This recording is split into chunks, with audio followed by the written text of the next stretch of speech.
네, 시청자 여러분들도 기억하시겠습니다마는 여학생을 성추행한 혐의로 실형을 선고받았던 고려대 의대생이 수감 생활을 끝낸 뒤에 이 성균관대 의대에 다시 입학해서 공부하고 있는 것으로 드러났습니다. 한우리 기자 나왔습니다.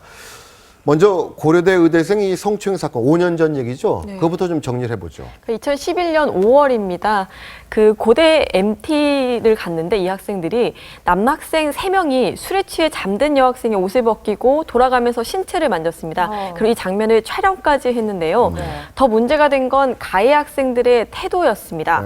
가해자 중 한 명이 학교 징계위원회에 소명 자료를 내려고 동급생들을 상대로 그 여학생이 평소 사생활이 문란하지 않았냐 이런 문항이 담긴 설문조사를 한 겁니다. 결국 3명 모두 출교를 당했고 또 법원에서 실형을 선고받고 수감 생활을 했습니다. 그런데 이 중 한 학생이 출소 뒤에 이제 성균관대 의대에 다시 들어간 겁니까? 네, 그렇습니다. 이 중에서 좀 주동자였던 박모 씨가 수감 생활을 끝낸 뒤 지난해 성균관대 의대에 입학했습니다. 그러니까 수감 생활을 끝내자마자 거의 바로 수능을 보고 들어갔는데요.